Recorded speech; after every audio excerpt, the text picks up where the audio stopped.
Jake Morrison wiped the grease from his hands as he watched the Corvani delegation glide through Haven's rest station. Among them moved Princess Xena, her silver skin catching the artificial light like starshine. Her forearms moved with graceful precision, adjusting the flowing robes that marked her royal status. Jake had been fixing ships for 3 years on this neutral trading post, but he still held his breath every time she passed by. The princess stood nearly 8 feet tall, her people's natural height making even the largest humans look small. Her large, amber eyes held intelligence that Jake admired more than her beauty. During the past 6 months of peace talks, he had watched her mediate disputes with wisdom that impressed even the cynical station administrators, still staring. "At royalty you'll never reach?" asked Benny Torres, Jake's assistant mechanic. The older man shook his head with amusement. "Kid, she's a princess from an empire that spans 12 star systems. You fix hyperdrive engines for a living." Jake returned to the damaged freight hauler he was repairing. A man can dream, can't he? Dream about someone in your own species. At least, but Jake couldn't help himself. During his breaks, he would find excuses to walk past the diplomatic quarters. He learned that Princess Xena enjoyed visiting the station's observation deck, where she would study the stars for hours. Sometimes he would position himself nearby, pretending to calibrate instruments while listening to her speak with Ambassador Trell about cosmic phenomena. The princess possessed a brilliant mind for science and engineering. Once Jake had overheard her discussing theoretical improvements to quantum drive systems that made his own mechanical knowledge seem primitive. Yet she never looked down on the station workers. She'd even thanked him personally when he expedited repairs on her escort vessel. That afternoon brought crisis to Haven's Rest. The Corvani delegation had been negotiating with the militant Saxor Republic for months, trying to prevent a war that would consume half the galaxy. Ambassador Trell rushed through the maintenance bay, his usual calm shattered. "The talks have collapsed," Trell announced to anyone listening. "The Saxor fleet is mobilizing. Princess Xena is being recalled to the homeworld immediately." Jake felt his heart sink. War meant the trade routes would close. Haven's Rest would become a ghost station. More importantly, he might never see the princess again. He climbed into the communication booth to send a routine repair report to the station manager. The booth's systems had been glitching all week, sometimes connecting to the wrong frequencies. Jake began recording his message, but his mind wandered. To the princess's departure. "End of day report, Jake Morrison reporting," he began, then paused. The booth felt confining, like his entire life. Before he could stop himself, words poured out of him. "You know what? I'm tired of playing it safe. I've spent months watching Princess Xena, admiring everything about her. Her intelligence, her compassion, the way she treats everyone with respect, regardless of species or status. I dream about marrying her, about building a life together among the stars. I know it sounds impossible. I'm just a human mechanic, and she's royalty from one of the most powerful empires in the galaxy. But she makes me want to be better than I am." He stopped, realizing how foolish he sounded. Jake reached to delete the recording, but the booth's indicator light was flashing red instead of the usual green. His stomach dropped as he recognized the pattern. The message had been broadcasting on the station's general communication frequency. Throughout Haven's Rest, every speaker, every personal communicator, every diplomatic channel had carried his words. In the market districts, alien traders stopped their bargaining to listen. In the residential quarters, families gathered around their communication panels. In the diplomatic section, negotiations halted as ambassadors and their staff heard a human mechanic's confession of love for the Corvani princess. Jake stumbled out of the booth to find Benny staring at him with wide eyes. Around the maintenance bay, work had stopped. Human and alien workers alike looked at him with expressions ranging from shock to amusement to admiration. "Jake," Benny whispered. "I think the whole station heard that." Before Jake could respond, his communicator chimed with an incoming message.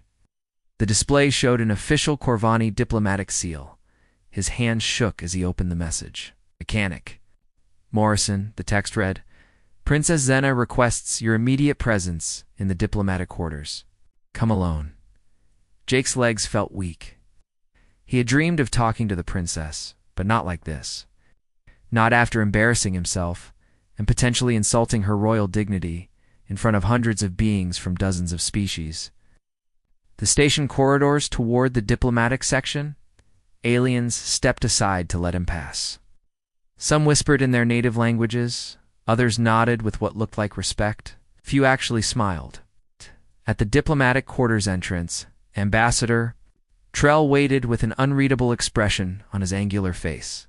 "Mechanic Morrison," Trell said formally, "the princess will see you now." Ow. Jake followed the ambassador through corridors lined with Corvani art and technology. His heart hammered against his ribs as they approached the princess's private chambers. Whatever happened next, his simple life as a station mechanic was about to change forever. Princess Xena stood in her private chambers, her four hands clasped behind her back as she stared out at the swirling nebula beyond Haven's Rest Station. Ambassador Trell had just informed her about the human mechanics broadcast, and now Jake Morrison waited in her reception area. Her amber eyes reflected the cosmic dust clouds, but her mind churned with thoughts far more turbulent than the stellar formations. "Your Highness," Trell said carefully, "perhaps it would be best to handle this situation through official channels. A simple acknowledgement of his ... feelings." Followed by a polite dismissal, Xena turned from the viewport. Her silver skin carried a slight flush that Trell recognized as a sign of deep emotion in their species. "Trell, in all our diplomatic protocols, have we ever encountered such honesty? Such vulnerability, Your Highness? He is human. Your emotional displays are well documented as being more intense than most species." But Xena had been studying humans for months during these negotiations. She had watched Jake Morrison work in the maintenance bays, had noticed his quiet competence and the respect his colleagues showed him. More than once, she had found herself taking longer routes through the station just to observe his dedication to his craft. "Send him in," she commanded. Jake entered the chamber with obvious nervousness, his work coveralls cleaned but still bearing permanent stains from years of mechanical labor. He was shorter than most humans she had met, but carried himself with honest dignity. When he looked up at her, she saw no deception in his brown eyes, only genuine admiration mixed with embarrassment. "Mechanic Morrison," Xena began, her voice carrying the formal tones of royal address, "your broadcast has reached every corner of this station. Your Highness, I apologize deeply. I never meant to disrespect you or cause any diplomatic incident. The communication system malfunctioned and my private thoughts became public. I take full responsibility." Xena studied him for a long moment. "You spoke of marriage. You understand what that would mean? The cultural barriers, the political implications."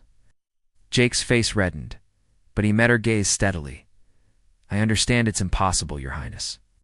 I'm nobody special, just a mechanic who got carried away by foolish dreams."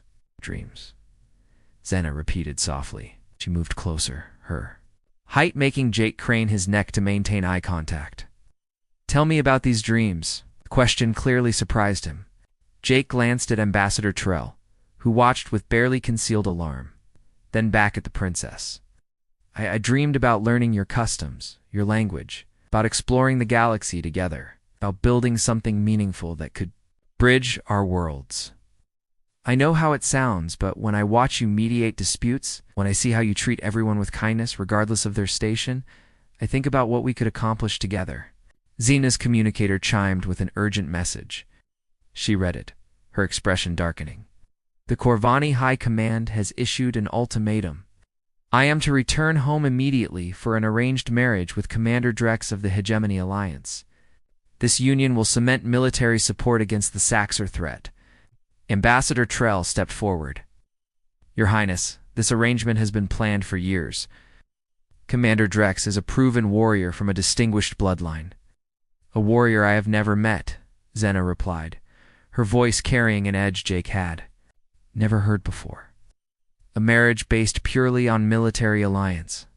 She turned back to Jake. "You spoke honestly about your feelings. I will speak honestly about mine. For months, I have watched you work with dedication and integrity. I have seen you treat alien species with respect that many of my own people lack. Your broadcast was not unwelcome, Mechanic Morrison. It was ... refreshing." Jake's eyes widened.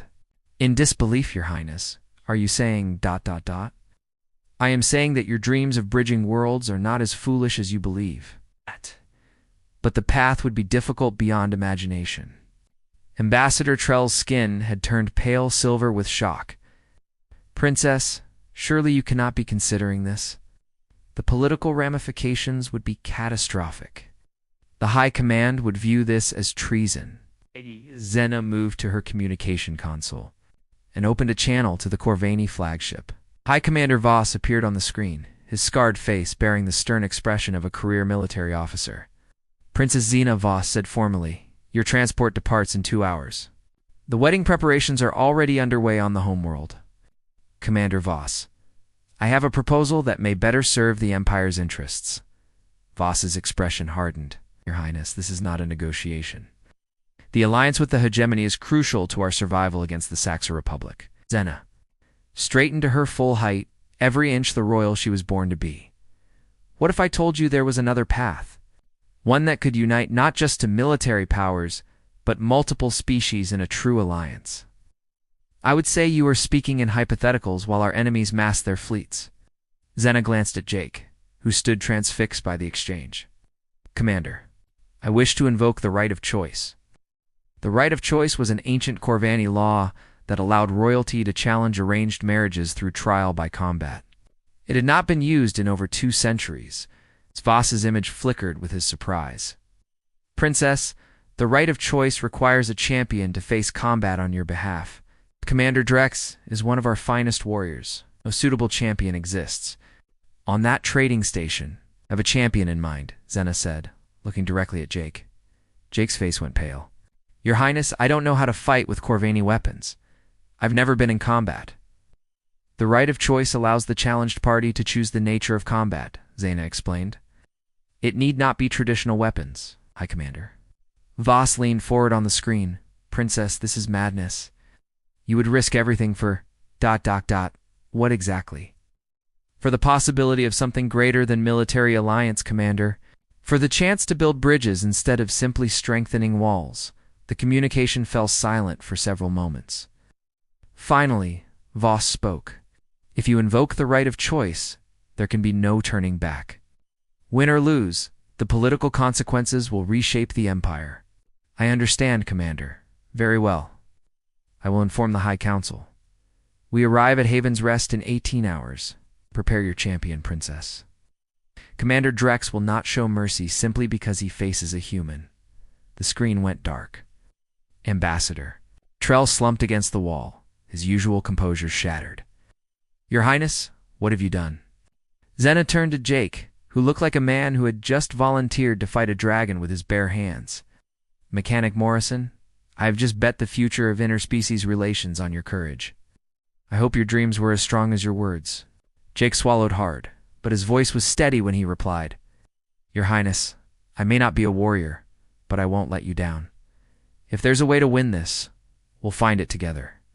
For the first time since the crisis began, Princess Zena smiled. Then we have 17 hours to prepare for the most important fight in galactic history. The Corvani flagship Dominion docked with Haven's Rest exactly 18 hours later. High Commander Voss strode through the airlock flanked by an honor guard of elite warriors. Each Corvani soldier stood over 8 feet tall, their ceremonial armor gleaming with metals Jake had never seen before. Behind them walked Commander Drex, the princess's intended groom.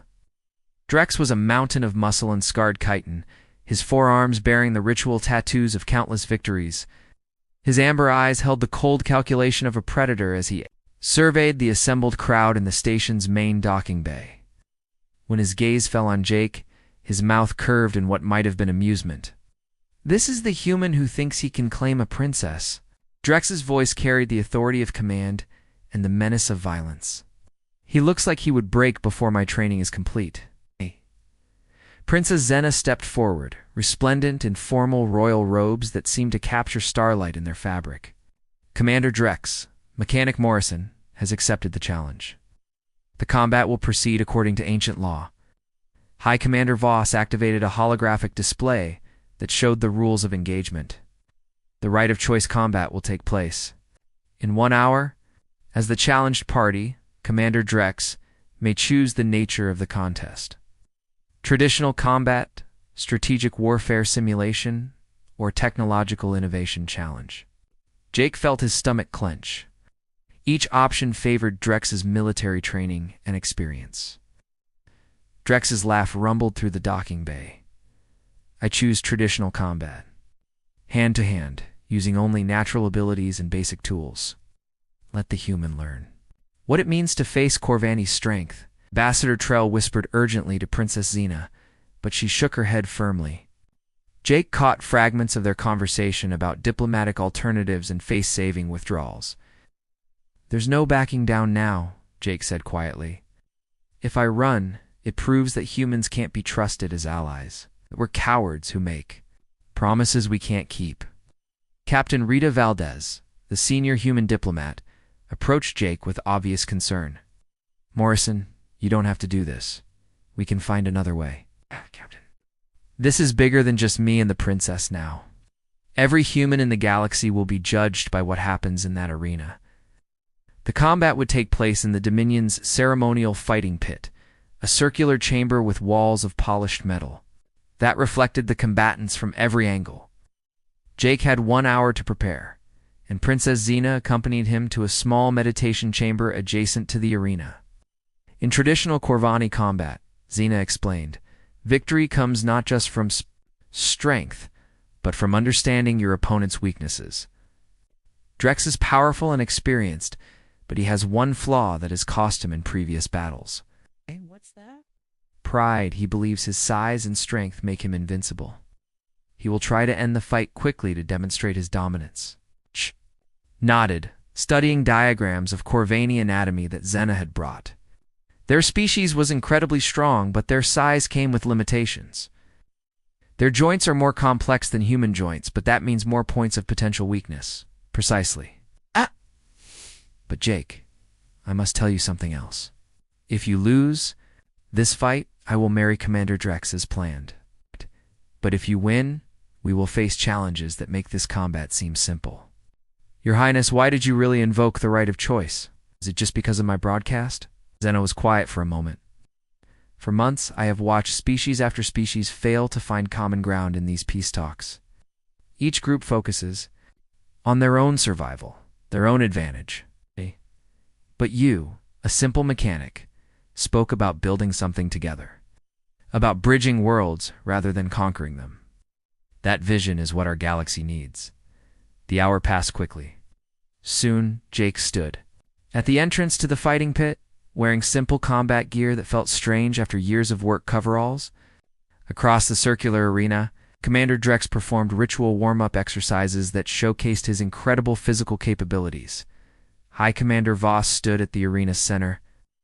This combat is witnessed by representatives of the Corvani Empire, the Human Coalition, and neutral observers. Victory goes to the warrior who renders his opponent unable to continue.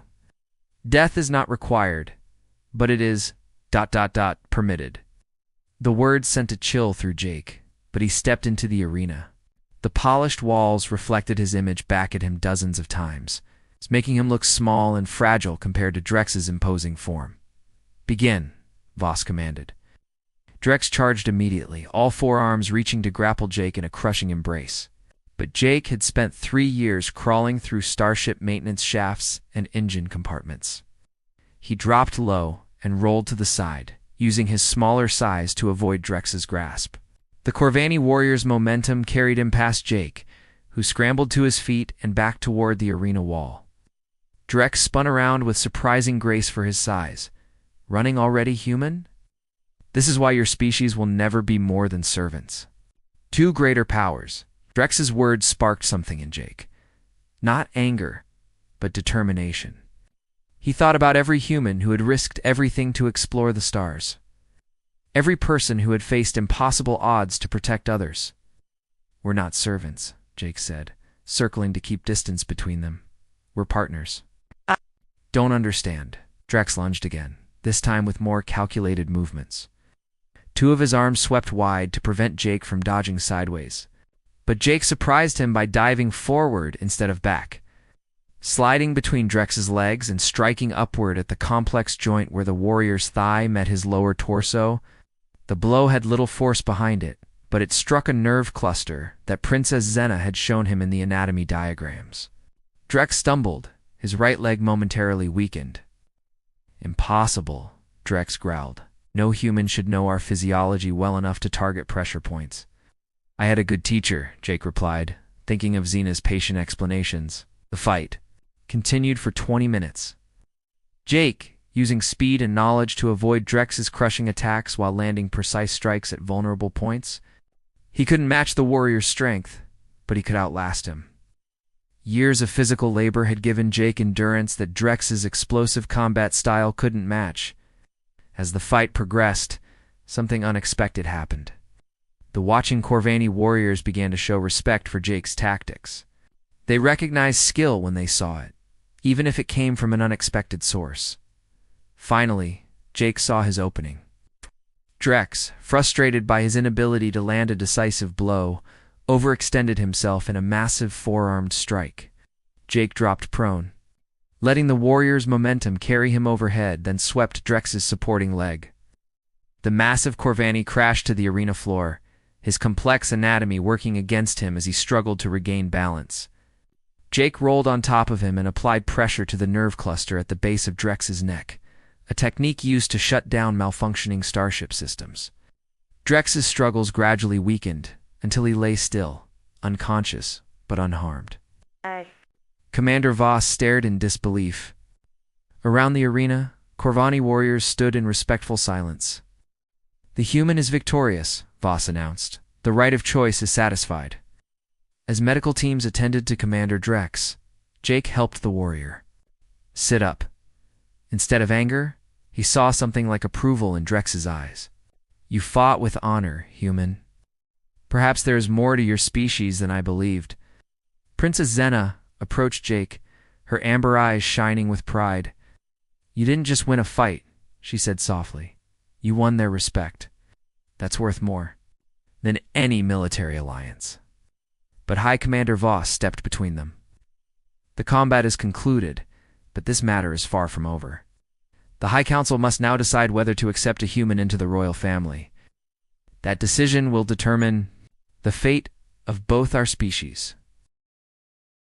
The Corvani High Council chamber aboard the flagship Dominion had witnessed the rise and fall of empires, but never anything like the proceeding that unfolded 3 days after Jake's victory. Elder Grimm, the most senior member of the council, sat at the center of a curved table that seemed carved from a single, massive crystal. His ancient amber eyes had seen 2 centuries of galactic politics, and his silver skin bore the ceremonial scarification of a dozen major diplomatic achievements. Around him sat the other council members, their expressions ranging from curiosity to outright hostility. The chamber's walls displayed holographic star maps showing the current military situation. Merb markers indicated Saxor Republic fleet movements. Along the outer territories, yellow warnings marked supply routes under threat. The Corvane Empire faced its greatest challenge in generations. They were debating whether to accept a human mechanic into their royal bloodline. Princess Xena stood before the council in formal court dress, her 4 hands clasped in the traditional gesture of respectful petition. Beside her, Jake wore the best civilian clothes Captain Valdez could find for him, but he still looked out of place among the grandeur of Corvani power. "This council convenes," Elder Grimm announced, "determine whether the Empire will recognize the union between Princess Xena and the human Jake Morrison. Speak, Princess. Defend your choice."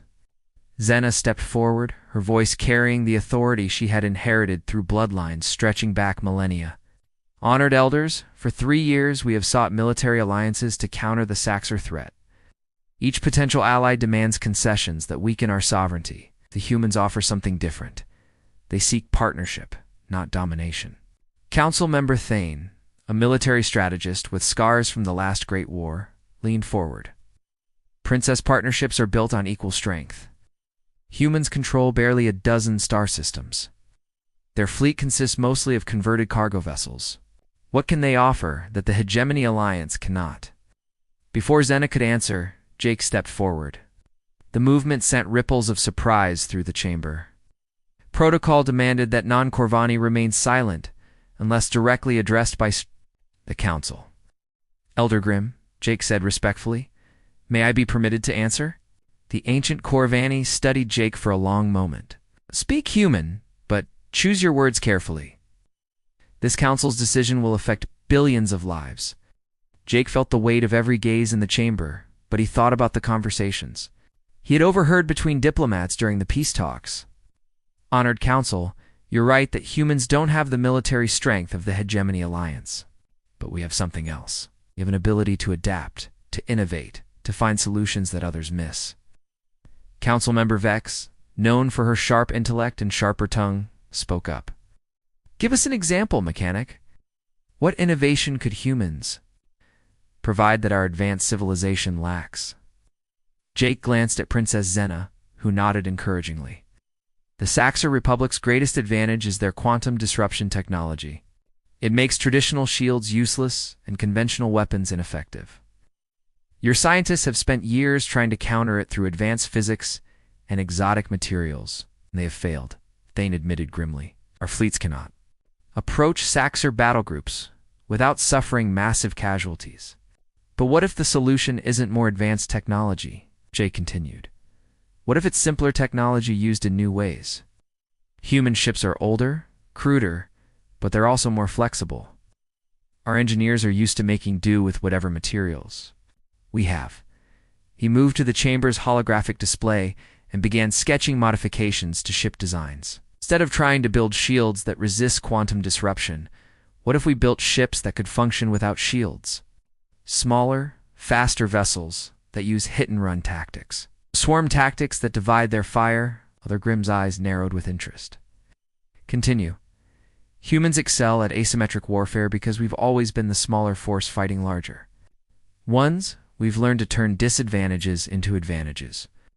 Jake's confidence grew as he spoke about concepts he understood. "Your ships are built for honor duels, one-on-one combat between equals. Saxor ships are built for overwhelming force. Projection. Human ships are built for survival." Councilmember Rexa, the Empire's chief scientist, activated her personal display and began running calculations. His tactical suggestions have merit. Our wargames have focused on matching Saxor strength with equal or greater strength. If we could coordinate small unit tactics with our main fleet. This is assuming human ships could survive long enough to implement such tactics, Vex interrupted. Ambassador Chen Wei, who had been observing silently from the diplomatic gallery, requested permission to speak. "Honored Council, I represent the Neutral Worlds Confederation. I have observed human tactics in 3 separate conflicts over the past decade. Their survival rate in asymmetric engagements is remarkable." Elder Grimm raised one of his 4 hands for silence. "The tactical discussion has merit, but this council must address a more fundamental question. Even if humans prove valuable allies, does that justify accepting one into our royal bloodline?" The chamber fell quiet. This was the heart of the matter. The question that would determine not just Jake and Zena's fate, but the future relationship between their species. Princess Zena stepped forward again. "Honored elders, our empire was built on the principle that strength comes from unity among diverse peoples. We have incorporated 7 different species into our confederation over the centuries. Each brought unique capabilities that made us stronger. But none became royal consorts," Thane pointed out. "Because none were needed to forge the deep bonds that this crisis demands," Zena replied. "Military alliances can be broken when circumstances change. Marriage bonds cannot. If I marry Jake Morrison, our species will be linked by something stronger than treaties or trade agreements." Jake found his voice again. "Honored Council, I know I'm not worthy of your princess by traditional standards. But I promise you this. If you accept me into your family, I will spend my life proving that humans can be loyal allies.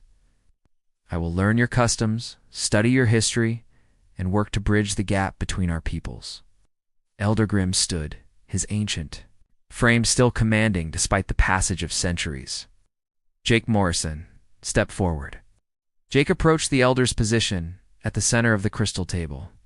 Up close, he could see the wisdom and weariness in those amber eyes. "You speak of Learning our customs, Grimm said quietly. Tell me, human, what do you know of the Corvani concept of Saren? Jake's mind raced through the cultural briefings Princess Xena had given him. Saren is the idea that honor comes not from personal glory, but from service to something greater than yourself. That's why Corvani warriors fight so fiercely. They're not just protecting themselves or their families. They're protecting the continuity of their civilization. A murmur of approval rippled through the council. Even Council Member Vex looked surprised. And what, Elder Grimm continued, would you serve if this council accepts you? Jake looked around the chamber, seeing faces that represented hundreds of worlds and billions of lives. Then he looked at Princess Xena, whose faith in him had started this entire impossible journey. I would serve the dream of unity, honored elder. Bait. Possibility that different species can become stronger together than they ever were apart. I would serve the hope that my children and their children will grow up in a galaxy where diversity is strength, not weakness. Elder Grimm nodded slowly. The council will now deliberate. Princess Xena and Jake Morrison, you will await our decision? As they left the chamber, Jake felt the weight of galactic history pressing down on him. Everything he had ever known was about to change, one way or another. The Corvani High Council's deliberation lasted 12 hours, but their decision was interrupted by an emergency that would reshape the entire galaxy. Fleet Admiral Knox of the Human Coalition burst into the council chamber accompanied by Princess Xena and Jake, his face grim with urgent news. Honored Council, Admiral Knox announced without ceremony. Long-range sensors have detected a massive Saxor Republic fleet movement. They're not just mobilizing for territorial expansion. They're launching a full-scale invasion of the core worlds. Elder Grimm's ancient features hardened with resolve. Show us. The chamber's holographic displays came alive with tactical information. Red markers spread across star systems like a plague, indicating Saxor battle groups moving simultaneously along dozens of invasion routes. The scope was staggering. Every major population center in the galaxy faced imminent attack. They've been planning this for years, Admiral Knox continued. While we've been focused on peace talks and territorial disputes, they've been building the largest armada in galactic history. Our combined fleets cannot stop them using conventional tactics. Council Member Thane studied the tactical displays with growing alarm. The Hegemony Alliance has already sent emergency requests for assistance. Their outer colonies are under attack. Even if we mobilize our entire fleet immediately, we cannot defend all threatened worlds. Jake stepped forward, his mechanics mind already working through the logistical nightmare displayed before them. This is exactly what we discussed earlier. Oh. They're using overwhelming force projection, expecting us to meet them with traditional fleet formations. But what if we don't? Princess Xena moved to his side, her four hands dancing across the holographic controls to highlight key tactical points. Jake is right. Look at their formation patterns. They're designed to crush organized resistance, but they're vulnerable to coordinated harassment from multiple small units. Elder Grimm looked between the human mechanic and the Corvani princess. Seeing them work together with natural synchronization, you propose we abandon our defensive positions. Not abandon, Jake replied. Adapt. Human ships are faster and die dat.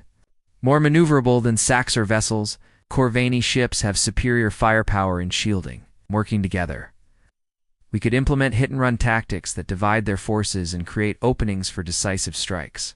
Admiral Knox activated his personal communicator. I have authorization from the Human Coalition Command to implement emergency alliance protocols.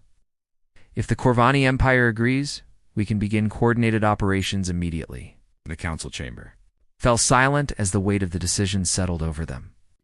They faced the greatest military threat in their empire's history, and their only hope lay in an untested alliance with a species they had barely begun to understand. Elder Grimm stood slowly, his amber eyes reflecting the tactical displays. Ominous light. This council was convened to decide whether to accept a human into our royal family. The invasion has made that decision for us. Jake felt his heart sink, assuming the crisis had doomed their chances. But Elder Grimm continued. If we are to forge an alliance that can save civilization itself, it must be built on the strongest possible foundation. Princess Xena, Jake, Morrison, this council recognizes your union. You will be married immediately, and your wedding will serve as the symbol that unites our species in this desperate hour. The announcement sent shockwaves through the chamber. Even council member Vex, who had opposed the union most strongly, nodded her approval. The crisis had transformed political debate into survival necessity. The ceremony will be broadcast across all Alliance channels, Elder Grimm declared.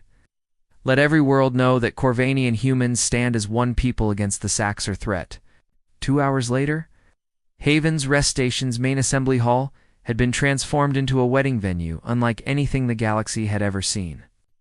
Representatives from dozens of species gathered to witness the marriage that would reshape interstellar politics. The ceremony blended Corvani and human traditions, with Princess Xena wearing the silver crown of her ancestors, while Jake carried a simple band of medals from his home world. But even as they exchanged vows, the war raged around them. Emergency communications flooded in from battlefronts across the galaxy. The celebration was interrupted repeatedly by tactical updates and casualty reports. I take you as my partner in all things, Princess Xena said, her voice carrying across the assembly hall into millions of beings watching on communication networks throughout Alliance space. In peace and war, in joy and sorrow, in victory and defeat. Jake's response was equally broadcast. I promise to stand with you and your people, to learn from your wisdom and share whatever strength I have. Together, we'll build something stronger than either of us could create alone. As they sealed their vows with the traditional Corvani gesture of intertwined hands, Admiral Knox received an urgent message. He approached the wedding party with barely contained excitement. Princess Jake, the first joint human Corvani squadron, has just engaged a Saxor battle group near the Centauri Passage. Your tactical suggestions worked perfectly. The enemy formation scattered, and our combined forces achieved complete victory. With minimal casualties, the assembly hall erupted in celebration, but the cheers were cut short by another communication. This time the message came from an unexpected source. Warlord Kresh, Supreme Commander of the Saxor Republic Fleet. Kresh's image appeared on the main display, his reptilian features twisted with frustrated rage. Corvani Empire, your new tactics are dishonorable. You hide behind inferior human vessels and strike from shadows like cowards. Elder Grimm stepped forward to respond, but Jake moved past him to address the Saxor warlord directly. Warlord Kresh, Jake said calmly. There's nothing dishonorable about protecting innocent lives with whatever means we have available. But there's still time to end this without more bloodshed. Kresh's laugh was like grinding metal. A human mechanic presumes to negotiate with the Saxor Republic? You have no understanding of power. I understand that your fleet is now scattered across 50 star systems. Facing coordinated resistance you can't predict or counter, Jake replied. Your forces are fighting a war you can't win because you're fighting it the wrong way. Princess Xena joined her new husband, presenting a united front. The galaxy has changed, Warlord. Species that once stood alone now stand together. Your invasion has accomplished something we couldn't achieve through decades of diplomacy. United us.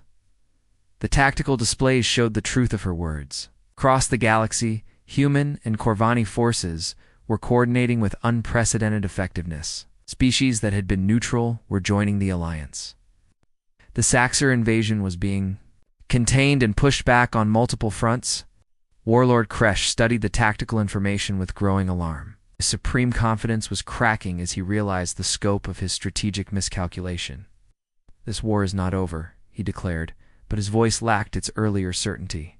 No, Jake agreed, but it can be. You started this invasion because you believed the galaxy was weak and divided. You've proven the opposite. Now we can keep fighting until your republic collapses, or we can find a better way forward. The communication ended with Kresh's furious departure. But within hours, other Saxor commanders began reaching out through back channels. The impossible had happened.